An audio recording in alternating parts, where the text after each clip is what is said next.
So my name is Bolin Ding from Alibaba and the Damo Institute. And it's great to have Tian Hao, Jin Ren, Chen Zhichong, Lin Hui, and so much as our co-authors from Alibaba, Purdue, and Wisconsin. Yeah, okay. Good. So nowadays, users generate a lot of data from everywhere, like from their mobile phones. And it sounds like an easy question about whether we should collect data. And companies do collect a lot of data, analyze them, store them, and then forgot where they are. So for users, it is better that if they can have their data leave their device in a protected form. So for that purpose, so-called local differential privacy is a very clean model, which has a very tight trust boundary, and also enable a large class of analytics. So so-called local differential privacy is a special case of the original form of differential privacy. And it becomes an active line of research since work by Ducci, Jordan, and Wainwright in 2013. So in this model, every user holds some private data V, which is sensitive to them, and a mechanism called P runs on their device, which is a trusted environment, and this mechanism will take the private value V as input and generate some report called Y. So the differential privacy is guaranteed on each user's device. So so it basically means, very roughly, it means that no matter what the value V is, the probability of seeing the same output is very close. So for adversaries, no matter what they see in the reports Y, they can have little power to infer what the original value V is. So basically, it means smaller epsilon means stronger privacy. And on the server side, the data analyst can collect a set of reports, one from each user, and maybe multiple reports from each user. And for this collection of reports, they want to make some inference about the original data. So-called frequency oracle is a very simple class of local LDP protocol. They are used to count how many times a value appears.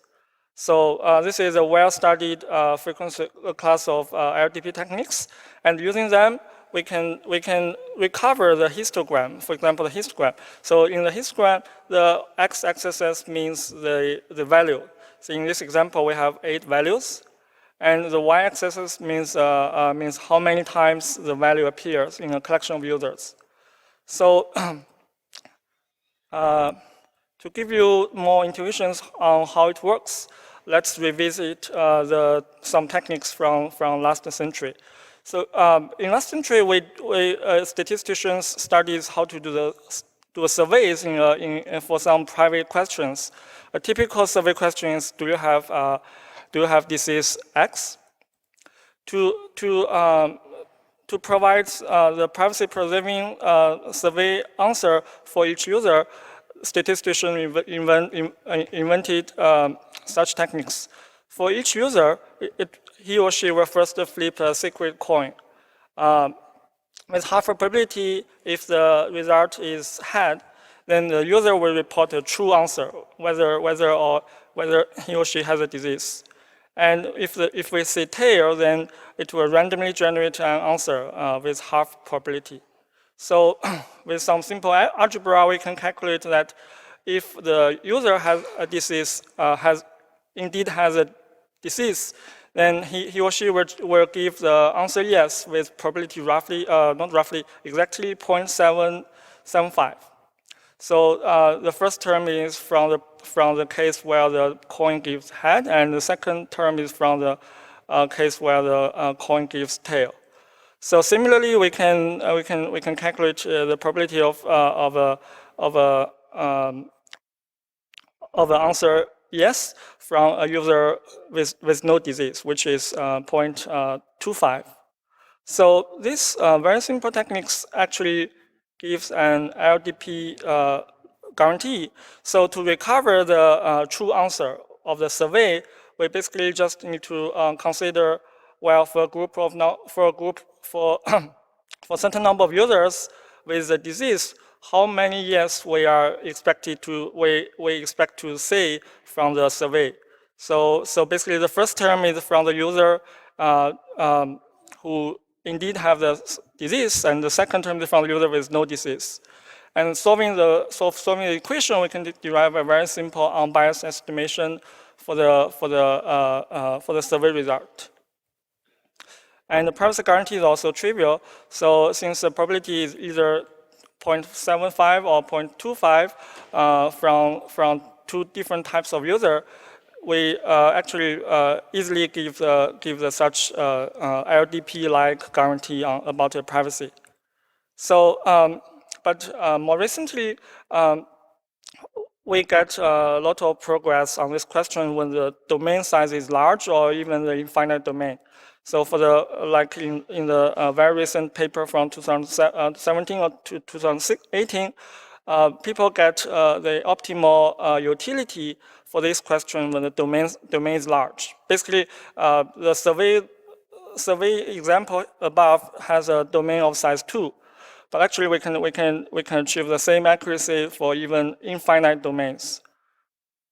And now let's look at our problem. So as a database researcher, the question is nature. So based on such building blocks, how many queries what kind of queries we can answer on the data collection?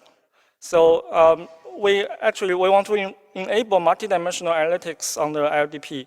We consider such a data model. Each user has a multidimensional tuple, which where each attribute could be sensitive, like age, salary, and the location. And the LDP mechanism will be applied on each tuple, and the resulting tuple will be sent to the server.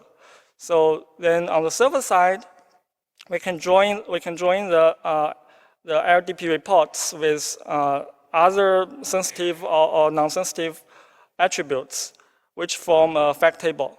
So on this wide factor table, we want to answer as many queries as possible. So it can be known that actually all the answers of the queries are processed on this fact table, and the privacy is guaranteed before we get this table. So we can actually issue as many queries as possible. And we focus on so-called MDA queries. So this queries has some aggregation functions, which is on some sensitive or non-sensitive attributes. And it can also have the range constraints or in general logic expression on those sensitive attributes. And it can have group bias. So there are three key challenges when we try to answer such tables, answer such queries. The first one is we want to handle these aggregations. Recall that based on frequency articles, we can only recover histogram, but here we have aggregations. And second challenge is that we have range queries. We have range predicates, and potentially we have many dimensions. So how to reduce the errors is an important question here.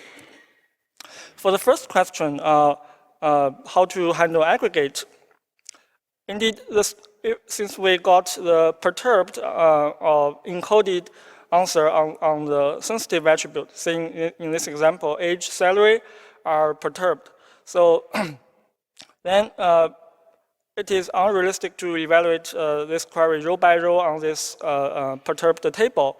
So what we have to do is to do something smarter, in a smarter way. So conceptually, our solution to the first challenge is we group the users based on the aggregating attributes. In this example, we have actually two groups on purchase.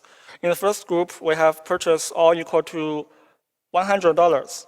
In this group, we have two users satisfying the predicate. And the second group is a group with purchase equal to 120, where we have one user satisfy the predicate. So the key question is whether we can estimate how many users satisfy in such predicate on one or more dimensions. But you may ask, well, if the aggregating attributes are sensitive, then what we should do? So the idea is based on random rounding. You will see in our WhereDB demo and in our paper. But now in the rest part, let's just focus on the core question, how to estimate how many users satisfy in the predicate. So in the very simple case with one dimension, recall that frequency oracle can be used to recover the histogram. Then to answer a range query, we simply add the bars up, and then we can get an estimation. But the problem is that we may have to add up too many bars, and the error can be amplified. So our solution is based on a hierarchy of intervals, where we partition the whole domain into histograms with different granularities. For example, for domain size 8, the first layer has 2 bars, each with width 4, and the second layer with bars of width 2, and so on. So this kind of schema is not new, which appears firstly in 2010 and also in the last talk. But what we have to do in the local setting of differential privacy is to partition the user randomly on those layers. Basically, each user will select one layer randomly and contribute to that histogram with one report.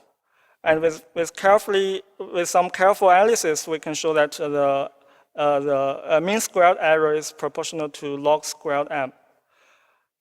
And a more complicated case is high-dimensional queries, where we have to consider the product of those hierarchies. So I think I will skip the details, but the basic idea is to for each user randomly report the joint marginals of one pairs of layers. And you will see the error will be proportional to log m to the power of d plus dq. So d is the total number of dimensions, and dq is the number of dimensions in the query. The conjecture is that this error bound is tight, and the lower bound matches the upper bound.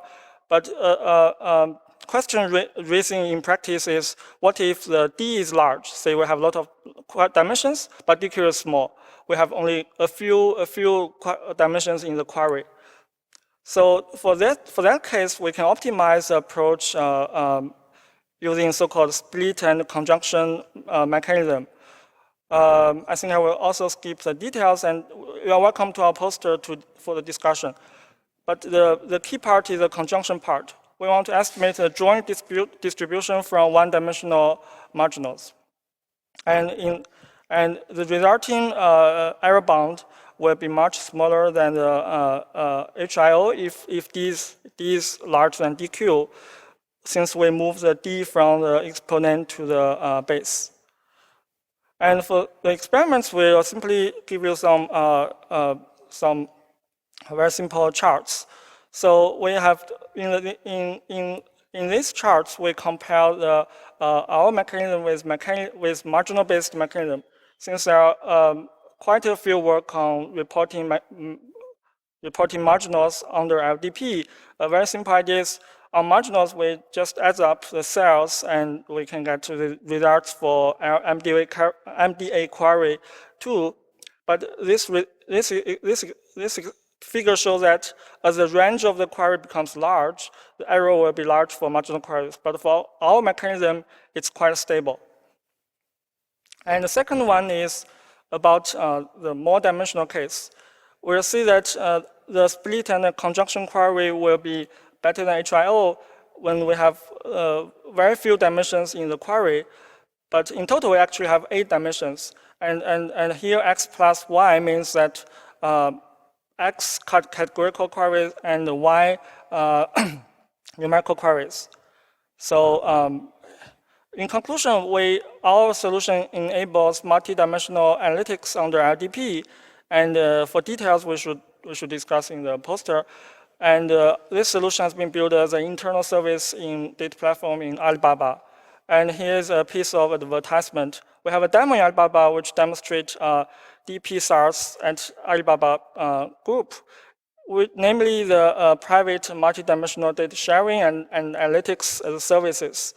It is a middleware solution which enables such services and can be plugged into not only Alibaba data platform and also other data platforms. That's it. Thank you.